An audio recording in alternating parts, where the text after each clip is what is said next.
A money market fund, also called a money market mutual fund, is an open-ended mutual fund that invests in short-term debt securities such as US Treasury bills and commercial paper. Money market funds are widely, though not necessarily accurately, regarded as being as safe as bank deposits, yet providing a higher yield. Regulated in the United States under the Investment Company Act of 1940, money market funds are important providers of liquidity to financial intermediaries. Explanation: money market funds seek to limit exposure to losses due to credit, market, and liquidity risks. Money market funds in the United States are regulated by the Securities and Exchange Commission, SEC, under the Investment Company Act of 1940.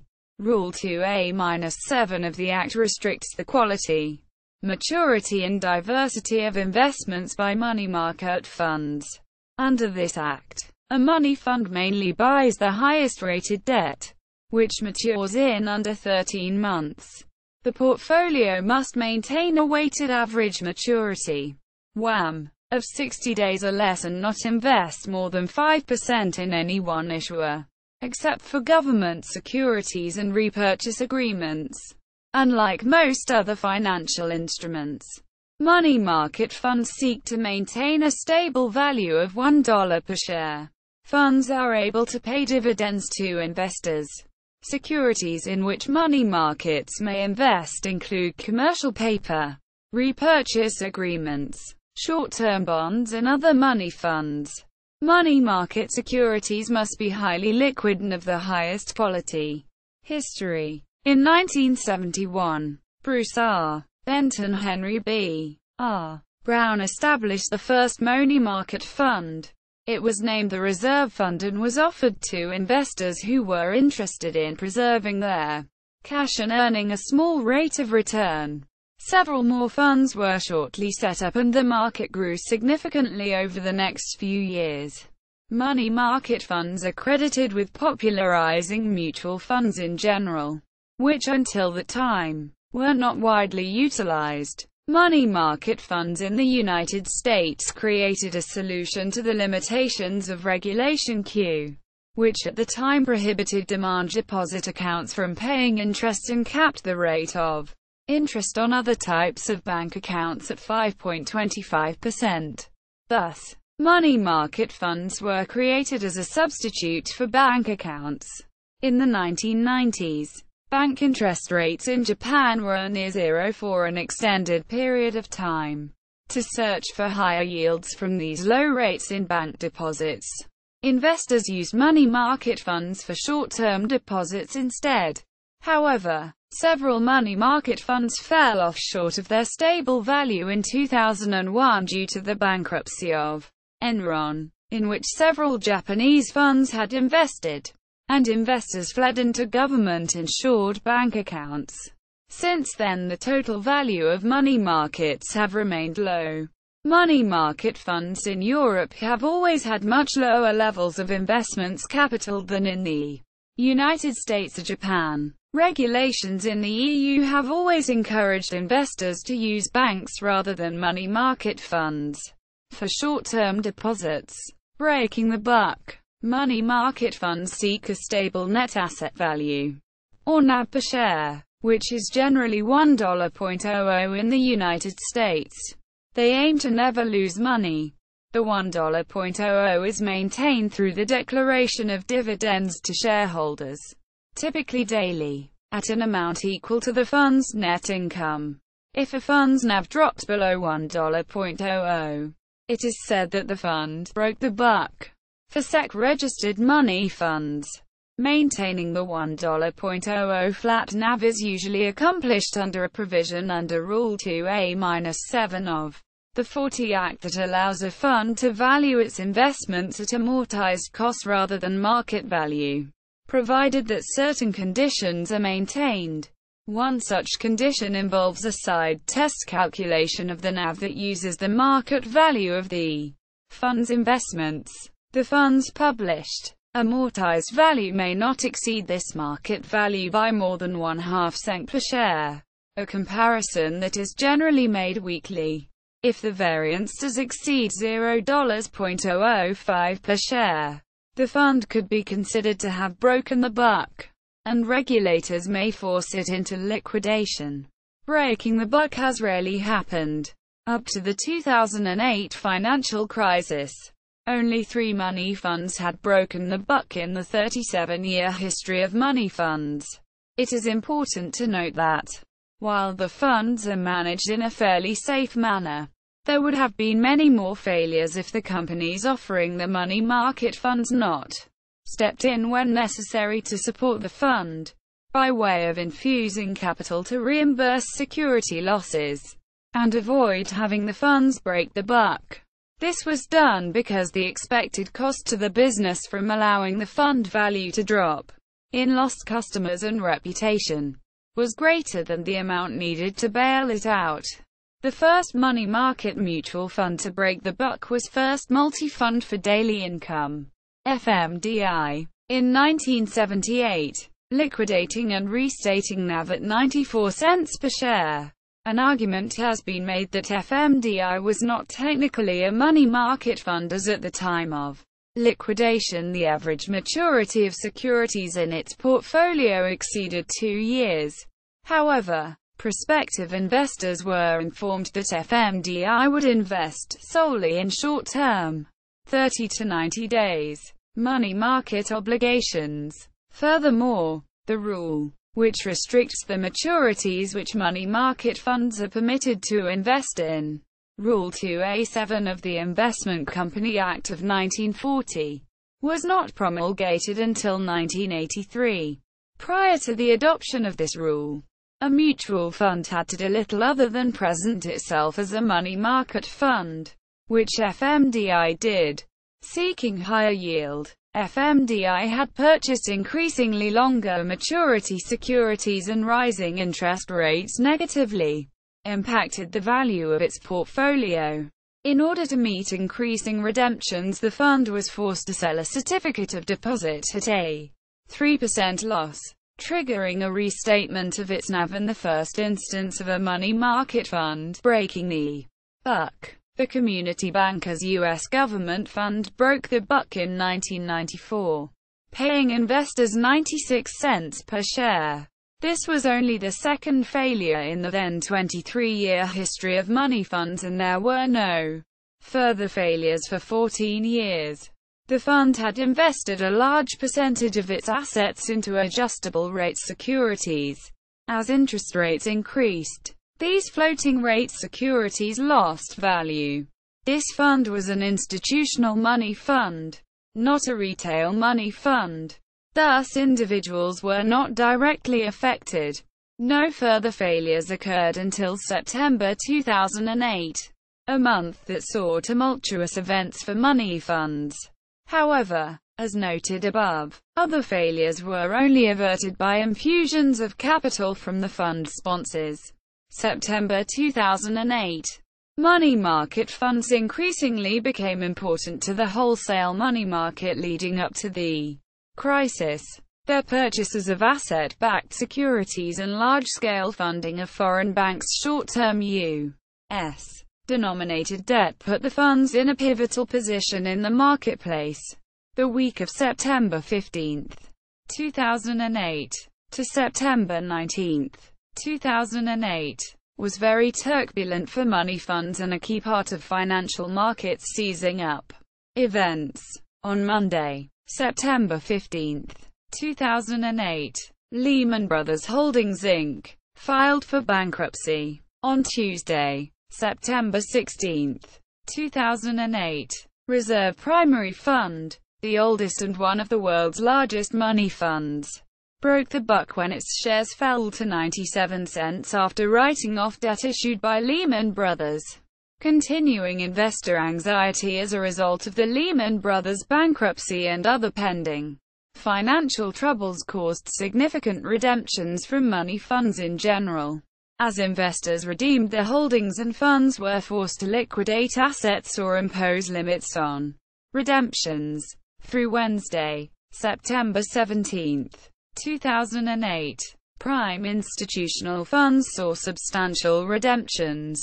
Retail funds saw net inflows of $4 billion, for a net capital outflow from all funds of $169 billion to $3.4 trillion, 5%. In response, on Friday, September 19, 2008, the U.S. Department of the Treasury announced an optional program to ensure the holdings of any publicly offered eligible money market mutual fund, both retail and institutional, that pays a fee to participate in the program. The insurance guaranteed that if a covered fund had broken the buck, it would have been restored to $1 NAV. The program was similar to the FDIC, in that it ensured deposit-like holdings and sought to prevent runs on the bank. The guarantee was backed by assets of the Treasury Department's Exchange Stabilization Fund, up to a maximum of $50 billion. This program only covered assets invested in funds before September 19, 2008, and those who sold equities. For example, during the subsequent market crash and parked their assets in money funds, were at risk. The program immediately stabilized the system and stanched the outflows, but drew criticism from banking organizations, including the Independent Community Bankers of America and American Bankers Association, who expected funds to drain out of bank deposits and into newly insured money funds, as these latter would combine higher yields with insurance. The guarantee program ended on September 18, 2009, with no losses and generated $1.2 billion in revenue from the participation fees. Analysis. The crisis, which eventually became the catalyst for the Emergency Economic Stabilization Act of 2008, almost developed into a run on money funds. The redemptions caused a drop in demand for commercial paper, preventing companies from rolling over their short-term debt, potentially causing an acute liquidity crisis. If companies cannot issue new debt to repay maturing debt, and do not have cash on hand to pay it back, they will default on their obligations, and may have to file for bankruptcy. Thus there was concern that the run could cause extensive bankruptcies, a debt deflation spiral, and serious damage to the real economy. As in the Great Depression, the drop in demand resulted in a buyer's strike, as money funds could not, because of redemptions, or would not, because of fear of redemptions, buy commercial paper, driving yields up dramatically, from around 2% the previous week to 8%, and funds put their money in treasuries, driving their yields close to 0%. This is a bank run in the sense that there is a mismatch in maturities, and thus a money fund is a virtual bank. The assets of money funds, while short-term, nonetheless typically have maturities of several months, while investors can request redemption at any time, without waiting for obligations to come due.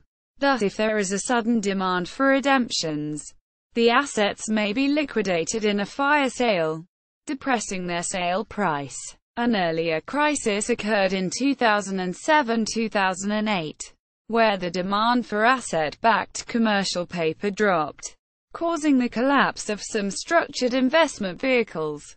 As a result of the events, the reserve fund liquidated, paying shareholders 99.1 cents per share. Statistics. The Investment Company Institute reports statistics on money funds weekly as part of its mutual fund statistics, as part of its industry statistics, including total assets and net flows, both for institutional and retail funds. It also provides annual reports in the ICI Factbook. At the end of 2011, there were 632 money market funds in operation, with total assets of nearly $2.7 trillion.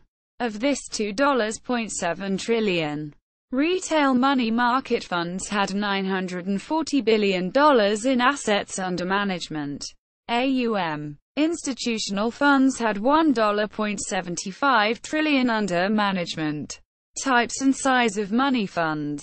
In the United States, the fund industry and its largest trade organization, the Investment Company Institute, generally categorize money funds into the type of investment strategy: prime, treasury or tax-exempt, as well as distribution channel, investor, institutional or retail. Prime money fund, a fund that invests generally in floating, variable rate debt and commercial paper of corporations and securities of the U.S. government and agencies, can be considered of any money fund that is not a treasury or tax-exempt fund. Government and treasury money funds. A government money fund, as of the SEC's July 24, 2014 rule release, is one that invests at least 99.5% of its total assets in cash, government securities, and/or repurchase agreements that are collateralized fully, i.e., collateralized by cash or government securities. A treasury fund is a type of government money fund that invests in U.S. Treasury bills, bonds and notes. Tax-exempt money fund. The fund invests primarily in obligations of state and local jurisdictions, municipal securities, generally exempt from U.S. federal income tax, and to some extent state income taxes.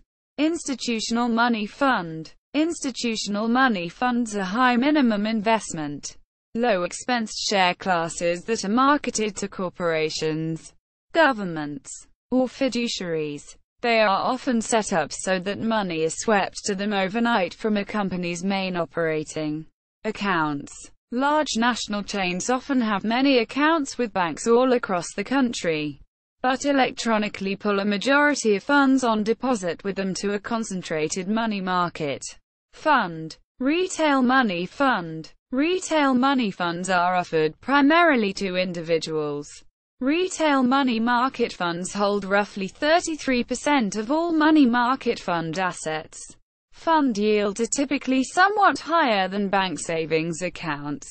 But of course these are different products with differing risks. E.g., money fund accounts are not insured and are not deposit accounts. Since retail funds generally have higher servicing needs and thus expenses than institutional funds, their yields are generally lower than institutional funds. SEC rule amendments released July 24, 2014, have improved the definition of a retail money fund to be one that has policies and procedures reasonably designed to limit its shareholders to natural persons. Money fund sizes. Recent total net assets for the U.S. fund industry are as follows. Total net assets $2.6 trillion. $1.4 trillion in prime money funds. $907 billion in treasury money funds. $257 billion in tax-exempt. Total institutional assets outweigh retail by roughly 2:1. The largest institutional money fund is the J.P. Morgan Prime Money Market Fund, with over $100 billion in assets. Among the largest companies offering institutional money funds are BlackRock, Western Asset, Federated Investors, Bank of America, Dreyfus, AIM and Evergreen. Wachovia. The largest money market mutual fund is Vanguard Prime Money Market Fund, NASDAQ, VMMXX, with assets exceeding $120 billion. The largest retail money fund providers include Fidelity, Vanguard, NASDAQ, VMMXX, and Schwab, NASDAQ, SWVXX. Similar investments. Money market accounts. Banks in the United States offer savings and money market deposit accounts, but these should not be confused with money mutual funds. These bank accounts offer higher yields than traditional passbook savings accounts, but often with higher minimum balance requirements and limited transactions. A money market account may refer to a money market mutual fund. a bank money market deposit account, MMDA, or a brokerage sweep free credit balance. Ultra-short bond funds. Ultra-short bond funds are mutual funds, similar to money market funds, that, as the name implies, invest in bonds with extremely short maturities. Unlike money market funds, however, there are no restrictions on the quality of the investments they hold. Instead, ultra-short bond funds typically invest in riskier securities in order to increase their return. Since these high-risk securities can experience large swings in price or even default, ultra-short bond funds, unlike money market funds, do not seek to maintain a stable $1.00 NAV and may lose money or dip below the $1.00 mark in the short term. Finally, because they invest in lower quality securities, ultra-short bond funds are more susceptible to adverse market conditions such as those brought on by the financial crisis of 2007 to 2010. Enhanced cash funds. Enhanced cash funds are bond funds similar to money market funds, in that they aim to provide liquidity and principal preservation, but which invest in a wider variety of assets, and do not meet the restrictions of SEC Rule 2A-7, aim for higher returns, have less liquidity, do not aim as strongly for stable NAV.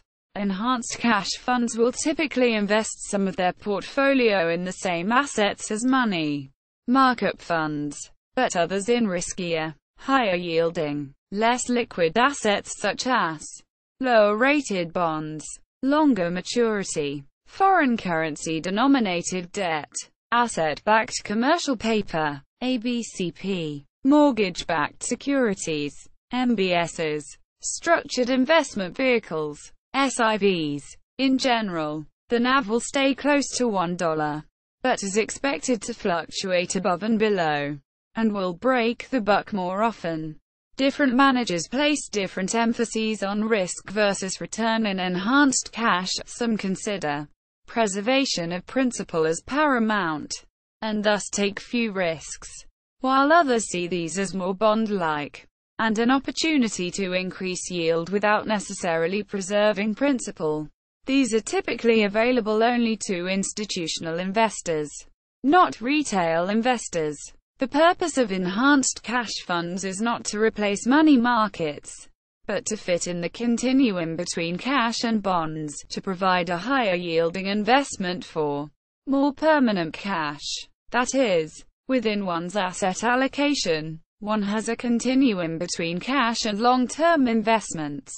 Cash, most liquid and least risky, but low-yielding. Money markets, cash equivalents.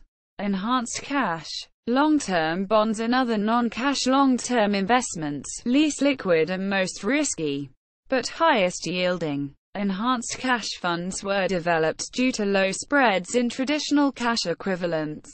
There are also funds which are billed as money market funds, but are not 2A-7 funds, do not meet the requirements of the rule. In addition to 2A-7 eligible securities, these funds invest in Eurodollars and repos, repurchase agreements, which are similarly liquid and stable to 2A-7 eligible securities, but are not allowed under the regulations. Systemic risk and regulatory reform. A deconstruction of the September 2008 events around money market funds, and the resulting fear, panic, contagion, classic bank run, emergency need for substantial external propping up, etc., revealed that the U.S. regulatory system covering the basic extension of credit has had substantial flaws that in hindsight date back at least 2 decades. It has long been understood that regulation around the extension of credit requires substantial levels of integrity throughout the system. To the extent regulation can help ensure that base levels of integrity persist throughout the chain, from borrower to lender, and it curtails the overall extension of credit to reasonable levels, episodic financial crisis may be averted. In the 1970s, money market funds began disintermediating banks from their classic interposition between savers and borrowers. The funds provided a more direct link, with less overhead. Large banks are regulated by the Federal Reserve Board and the Office of the Comptroller of the Currency. Notably, the Fed is itself owned by the large private banks, and controls the overall supply of money in the United States.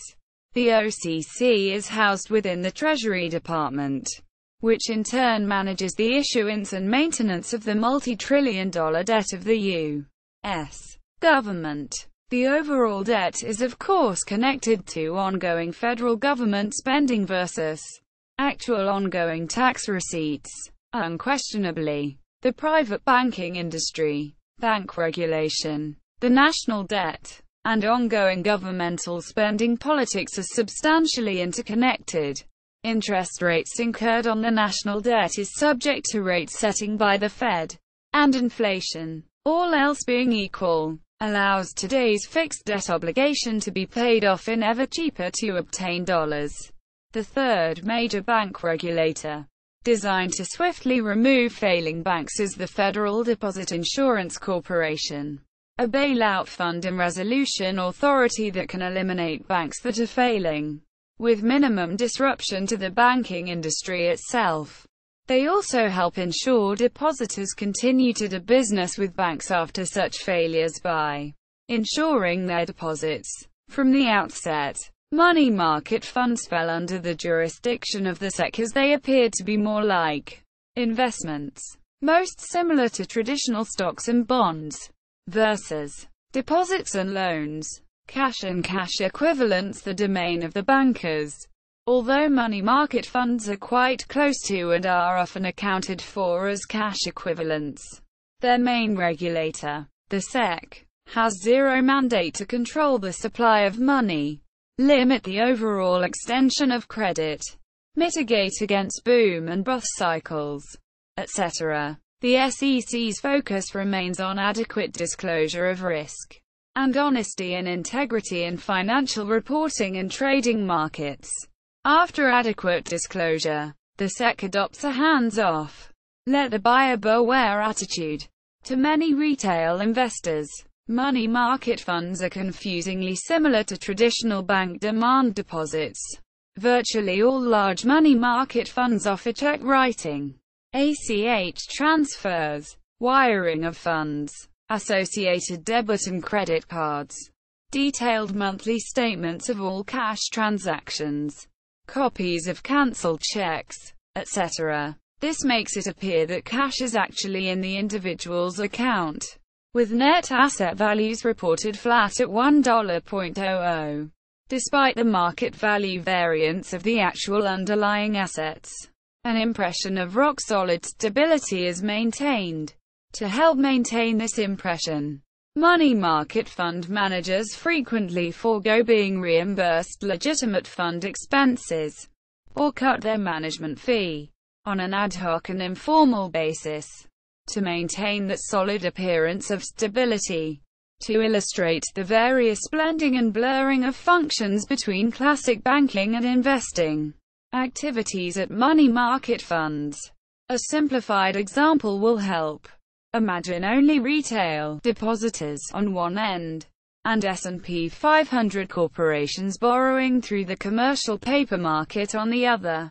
The depositors assume extremely short durations, 60 days or less, extremely broad diversification, hundreds, if not thousands of positions, very high-grade investments. After 10 to 20 years of stability, the depositors here assume safety and move all cash to money markets, enjoying the higher interest rates. On the borrowing end, after 10 to 20 years, the S&P 500 corporations become extremely accustomed to obtaining funds via these money markets, which are very stable. Initially, perhaps they only borrowed in these markets for a highly seasonal cash needs, being a net borrower for only say 90 days per year. They would borrow here as they experienced their deepest cash needs over an operating cycle to temporarily finance short-term build-ups in inventory and receivables. Or, they moved to this funding markup from a former bank revolving line of credit that was guaranteed to be available to them as they needed it, but had to be cleaned up to a zero balance for at least 60 days out of the year. In these situations, the corporations had sufficient other equity and debt financing for all of their regular capital needs. They were, however, dependent on these sources to be available to them as needed, on an immediate daily basis. Over time, money market fund depositors felt more and more secure, and not really at risk. Likewise, on the other end, corporations saw the attractive interest rates and incredibly easy ability to constantly roll over short-term commercial paper. Using rollovers, they then funded longer and longer-term obligations via their money markets. This expands credit. It's also over time clearly long-term borrowing on one end, funded by an on-demand depositor on the other, with some substantial obfuscation as to what is ultimately going on in between. In the wake of the crisis, two solutions have been proposed. One, repeatedly supported over the long term by the GAO and others, is to consolidate the U.S. financial industry regulators. A step along this line has been the creation of the Financial Stability Oversight Council to address systemic risk issues that have in the past, as amply illustrated by the money market fund crisis above, fallen neatly between the cracks of the standing isolated financial regulators. Proposals to merge the SEC and CFTC have also been made. A second solution, more focused on money market funds directly, is to re-regulate them to address the common misunderstandings, and to ensure that money market depositors, who enjoy greater interest rates, thoroughly understand the actual risk they are undertaking. These risks include substantial interconnectedness between and among money market participants, and various other substantial systemic risk factors. One solution is to report to money market depositors the actual floating net asset value. This disclosure has come under strong opposition by Fidelity Investments, the Vanguard Group, BlackRock, the U.S. Chamber of Commerce, as well as others. The SEC would normally be the regulator to address the risks to investors taken by money market funds. However, to date the SEC has been internally politically gridlocked. The SEC is controlled by 5 commissioners, no more than 3 of which may be the same political party. They are also strongly enmeshed with the current mutual fund industry, and are largely divorced from traditional banking industry regulation. As such, the SEC is not concerned over overall credit extension, money supply, or bringing shadow banking under the regulatory umbrella of effective credit regulation. As the SEC was gridlocked, the Financial Stability Oversight Council promulgated its own suggested money market reforms and threatens to move forward if the SEC doesn't button it up with an acceptable solution of their own. On a timely basis, the SEC has argued vociferously that this is their area, and FSOC should back off and let them handle it. A viewpoint shared by 4 former SEC chairmen Roderick Hills, David Ruder, Richard Breeden, and Harvey Pitt, and 2 former commissioners Roel Campos and Paul S. Atkins. Reform. SEC rule amendments released July 24, 2014. The Securities and Exchange Commission, SEC, issued final rules that are designed to address money fund susceptibility to heavy redemptions in times of stress, improve their ability to manage and mitigate potential contagion from such redemptions, and increase the transparency of their risks, while preserving, as much as possible, their benefits. There are several key components. Floating NAV required of institutional non-government money funds. The SEC is removing the valuation exemption that permitted these funds, whose investors historically have made the heaviest redemptions in times of stress. To maintain a stable NAV, i.e., they will have to transact sales and redemptions as a market value-based or floating NAV, rounded to the fourth decimal place, e.g., $1.0000. Fees and gates. The SEC is giving money fund boards of directors the discretion whether to impose a liquidity fee if a fund's weekly liquidity level falls below the required regulatory threshold, and/or to suspend redemptions temporarily, i.e., to gate funds.